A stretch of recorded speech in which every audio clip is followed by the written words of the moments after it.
तो student CTET 2018 के second paper को डिस्कस करेंगे हम लोग। पहला प्रश्न है, शरीर के केंद्रीय भाग में परिधियों की ओर का विकास दर्शाता है विकर्णीय विकास के सिद्धांतों को, विकेंद्रीकृत विकास के सिद्धांतों को, मध्य बाह्य विकास के सिद्धांतों को, सोपानीय विकास के सिद्धांतों को। इसका थर्ड ऑप्शन सही है, मध्य बाह्य विकास के सिद्धांतों को। मध्य बाह्य विकास का सिद्धांत या समीप्यता विकास का सिद्धांत यह बतलाता है कि वृद्धि तथा विकास निकट से दूर की ओर क्रम का अनुसरण करता है। इसके अनुसार पहले केंद्र में स्थित अंगों की रचना व नियंत्रण होता है, फिर केंद्र से दूर स्थित अंगों की रचना व नियंत्रण होता है। यही कारण है कि बालक पहले हाथ व पैर की मांसपेशियों पर नियंत्रण करना सीखता है तथा बाद में उंगलियों के संचालन में निपुण होता है। नेक्स्ट है, स्कूली बच्चों के सामाजिकरण की एक ऐसी संस्था है जहां प्रमुख स्थान स्कूली बच्चों का होता है, प्रमुख स्थान स्कूल की दिनचर्या का होता है, प्रमुख स्थान स्कूल की गतिविधियों का होता है, प्रमुख स्थान स्कूल के शिक्षकों का होता है। इसका पहला ऑप्शन सही है, प्रमुख स्थान स्कूल के बच्चों का होता है। नेक्स्ट है, जब आप एक शिक्षक समूह से जुड़ जाते हैं और अपने समूह के अन्य लोगों की तरह पोशाक धारण करने लगते हैं तो आप प्रदर्शित कर रहे होते हैं समूह की पहचान का, समूह आज्ञाकारिता का, समूह निर्देश अनुपालन का, समूह की अनुरूपता का।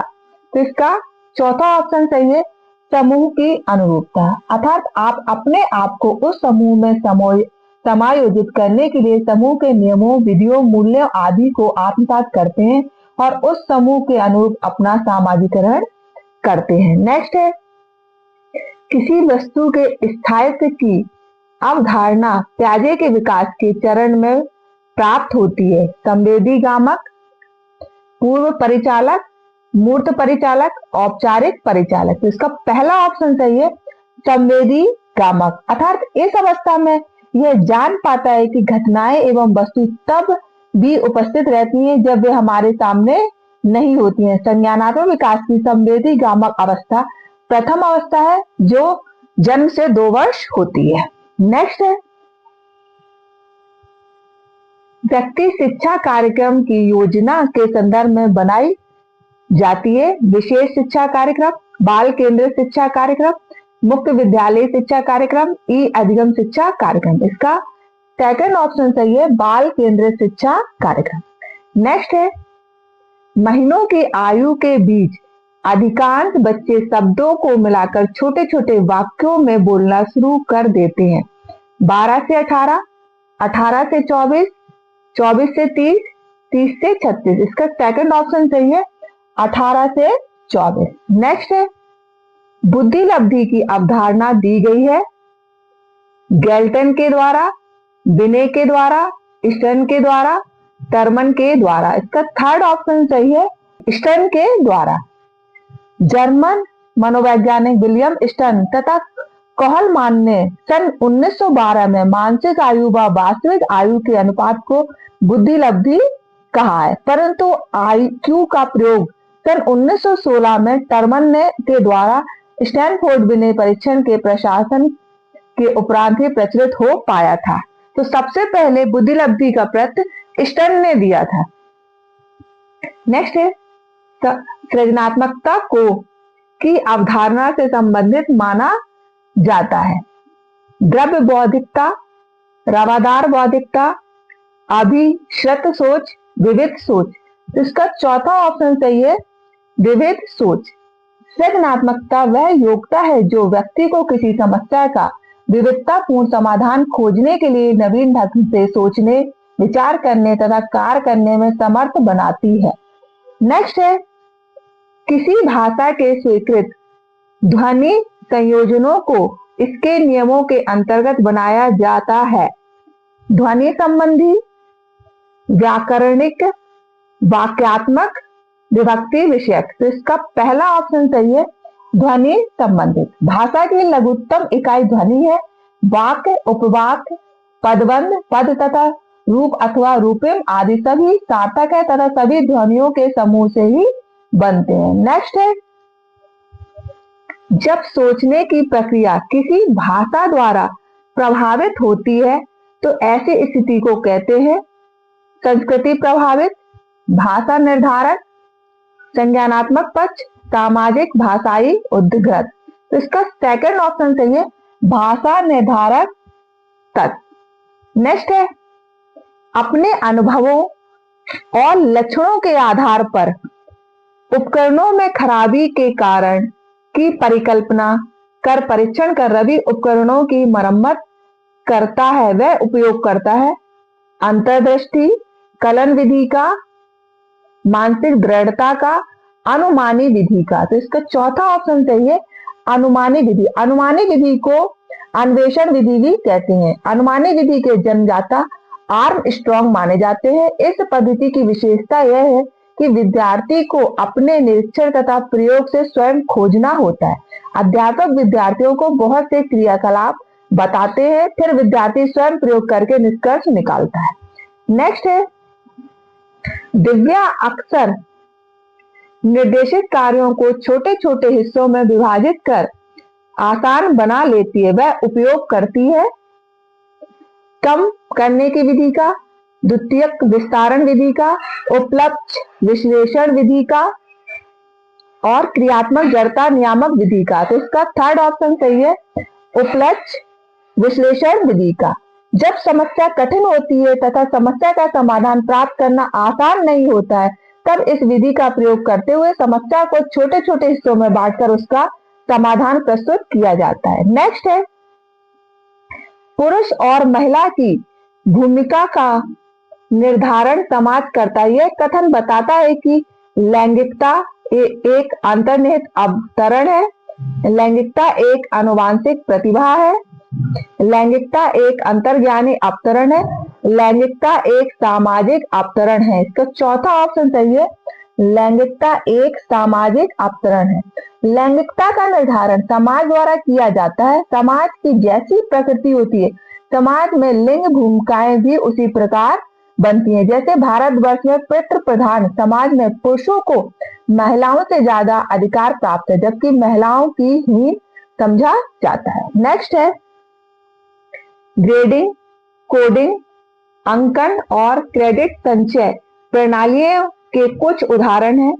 परीक्षा के उत्तर पत्रों के मूल्यांकन की प्रक्रिया, कक्षा में बच्चों की स्थिति की निरूपण विधि, आलेख पत्र में अकादमिक प्रगति को दर्शाने, अधिगमकर्ताओं की उपलब्धि के आकलन की गणना विधि। इसका चौथा ऑप्शन सही है, अधिगमकर्ताओं की उपलब्धि की आकलन की गणना विधि। नेक्स्ट है, अधिगमकर्ताओं की उपलब्धि का आकलन शिक्षकों की सहायता करता है अधिगमकर्ताओं के प्रदर्शन का रिकॉर्ड रखने में, शिक्षण अधिगम विधियों की प्रभावशीलता का मूल्यांकन करने में, कक्षाओं में अधिगमकर्ताओं के क्षमता समूह बनाने में, शिक्षण के लिए गतिविधियों की सूची तैयार करनी।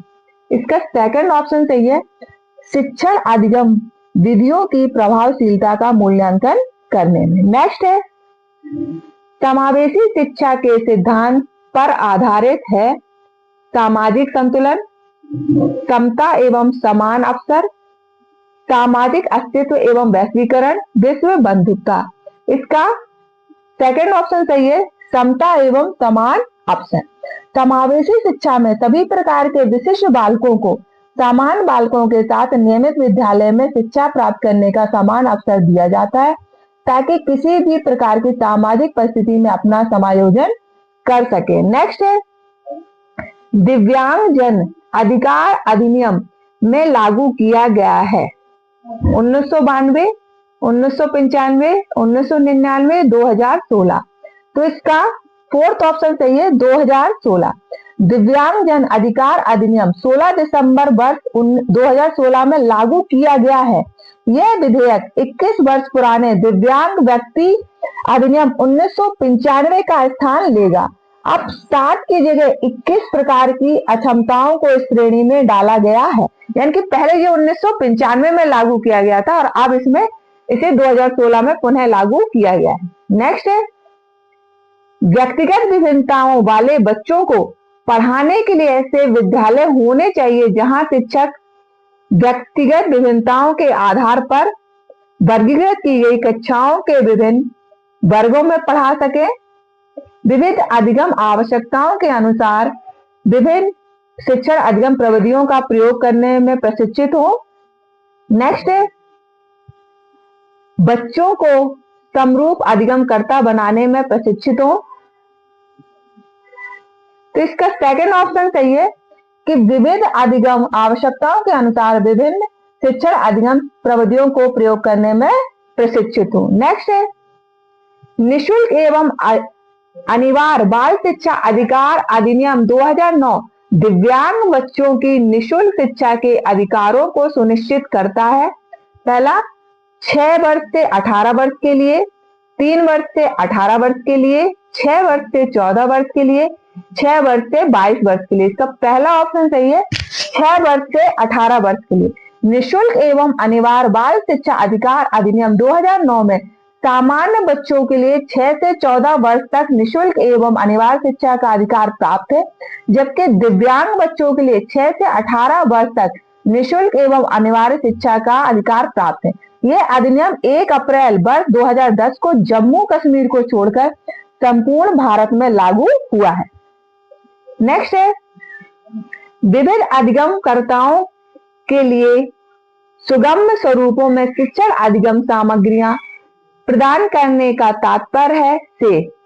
नेक्स्ट है, सार्वभौमिक समावेशी शिक्षा के नैतिक विचार, शिक्षण की व्यावसायिकता की सार्वभौमिक संहिता, शिक्षण के सार्वभौमिक मानवतावादी दृष्टिकोण, अधिगम की सार्वभौमिक संरचना। इसका चौथा ऑप्शन सही है, अधिगम की सार्वभौमिक संरचना। कक्षा में सामान्य और विशिष्ट दोनों प्रकार के बालक होते हैं, जिनके अधिगम को सुनिश्चित करने के लिए शिक्षक एक ऐसी सार्वभौमिक शिक्षण अधिगम परिस्थिति का निर्माण करता है जिसमें सभी प्रकार के बालक सहजता पूर्वक अधिगम करते हैं। नेक्स्ट है, स्व जागरूकता एवं संज्ञानात्मक क्षमताओं का नियंत्रण, जैसे योजना बनाना, समीक्षा करना और संशोधन करना इत्यादि में अंतर्निहित है। केंद्रीकरण, संज्ञान बोध, संज्ञान और समायोजन। तो इसका सेकंड ऑप्शन सही है, संज्ञान बोध। संज्ञान बोध के अंतर्गत छात्र विभिन्न संप्रत्यों के परस्पर संबंधों का अवबोध करने, नियमों को पहचानने, समझने, उनका विभिन्न परिस्थितियों में अनुप्रयोग करने, विषय के गुण भावों तथा तथ्यों को समझने जैसी योग्यताएं विकसित कर लेते हैं। नेक्स्ट है, जब बच्चे प्राप्त की गई सूचनाओं की व्याख्या करने के लिए अपने अनुभवों के आधार पर सोचते हैं तो उसे कहा जाता है प्रतिक्रियावादी सोच, सृजनात्मक सोच, अमूर्त सोच, मूर्त सोच। तो इसका चौथा ऑप्शन सही है, मूर्त सोच। नेक्स्ट है, अधिगमकर्ताओं को व्यक्तिगत क्षमता के आधार पर उनकी कठिनाइयों के विभिन्न स्तरों को ध्यान में रखते हुए पढ़ाने की विधि को कहा जाता है विभेदी अनुदेशन, चयनित अनुदेशन, सटीक शिक्षण, त्रुटिहीन अनुदेशन। इसका पहला ऑप्शन सही है, विभेदी अनुदेशन। विभेदी अनुदेशन विधि का प्रयोग बच्चों की व्यक्तिगत विभिन्नता को ध्यान में रखकर किया जाता है ताकि सभी विद्यार्थी अपनी क्षमताओं, योग्यताओं तथा आवश्यकता अनुसार शिक्षण अनुभव प्राप्त कर सके। नेक्स्ट है, प्रतिपालन अधिगम का एक विशिष्ट चरण है जो अधिगम के चरण का पूर्ववर्ती है। अधिग्रहण, अभिप्रेरणा, आत्मनिर्भरता, सामान्यकरण। इसका चौथा ऑप्शन सही है, सामान्यकरण। प्रतिपालन, मेंटेनेंस, लर्निंग का एक विशिष्ट चरण है जो अधिगम के सामान्यकरण चरण का पूर्ववर्ती है। अधिगम के मुख्यतः 6 चरण होते हैं। पहला चरण होता है प्रारंभिक अर्जन, दूसरा उन्नत अर्जन, तीसरा प्रवीणता, चौथा प्रतिपालन, पांचवा सामान्यकरण और छठवां समस्या समाधान। नेक्स्ट है, जनयोग का यह मानना है कि संज्ञान और भाव होते हैं अन्योन्य आश्रित, स्वतंत्र, अंतर संबंधित, एकीकृत। तो इसका सेकंड ऑप्शन सही है, स्वतंत्र। जनयोग के अनुसार संवेग का संज्ञान पर कोई प्रभाव नहीं पड़ता है और ना ही संज्ञान संवेग को प्रभावित करते हैं। ये दोनों स्वतंत्र होते हैं और स्वतंत्र रहकर मनुष्यों के व्यवहार को नियंत्रित करते हैं। नेक्स्ट है, पहले से सीखे हुए कार्यों में सुधार लाने के लिए शिक्षक बच्चों को प्रदर्शन देकर सिखा रहा है। वह शिक्षण की विधि का प्रयोग कर रहा है। अनुकरण, अवलोकन, संशोधन, प्रतिरूपण। इसका चौथा ऑप्शन सही है, प्रतिरूपण। प्रतिरूपण विधि में बालक किसी प्रतिरूप के व्यवहारों का अवलोकनात्मक अध्ययन करता है, अर्थात वह किसी प्रतिरूप व्यवहारों को देखकर सीखता है। नेक्स्ट है, मैन और जेनिस के अनुसार निर्णय लेने वाले बच्चे समस्या का विश्लेषण करते हैं, विकल्पों की सूची बनाते हैं और इसके फायदे और नुकसान के प्रत्येक पहलू पर विचार करते हैं। उनका व्यवहार प्रस्तुत करता है। चौसक, सतर्क, निवर्तमान, निरंकुश। तो इसका सेकंड ऑप्शन सही है, सतर्क। अर्थात वे किसी समस्या के प्रति पूर्णतः सतर्क होकर अपने सम्मुख उपस्थित समस्यात्मक परिस्थिति पर पूर्ण रूपेण विचार करके अथवा उसे अच्छी तरह से समझकर अंतर्दृष्टि या सूझ के द्वारा समस्या का समाधान खोजते हैं। नेक्स्ट है, एक समस्या सुधारक बच्चा विचार के आधार पर कथनों की सच्चाई या संभावना का मूल्यांकन करता है। सृजनात्मक, सौंदर्यबोध, अमूर्त और तार्किक। इसका चौथा ऑप्शन सही है, तार्किक। नेक्स्ट है, जिस दिए गए कार्य को करते समय बच्चे स्वयं आनंद लेते हुए अनुभव प्राप्त करते हैं उसे कहा जाता है दिल और अभ्यास कार्य, उपभोक्ता प्रकार का कार्य, निर्माणात्मक प्रकार का कार्य, समस्यात्मक प्रकार का कार्य। तो इसका दूसरा ऑप्शन सही है, उपभोक्ता प्रकार का कार्य। उपभोक्ता प्रकार का कार्य वह होता है जिसे बच्चे स्वयं अपने उपयोग के लिए करते हैं, साथ ही उसमें उनकी रुचि होती है तथा उनके वास्तविक जीवन से संबंधित होती है। नेक्स्ट है, बहुसंवेदी शिक्षण अधिगम की प्रविधि में अधिगम संवर्धन हेतु दृश्य, शब्द, स्पर्श और संवेदनाओं का एक साथ प्रयोग किया गया है। गतिबोधक, प्रत्यक्षीकरण, कर्णकोटर, अवलोकन। तो इसका पहला ऑप्शन सही है, गतिबोधक। तो आज हमने सीटेट 2018 के सेकंड पेपर को डिस्कस किया। ऐसे ही हमारी सीरीज आगे बढ़ती रहेगी। थैंक यू बच्चों।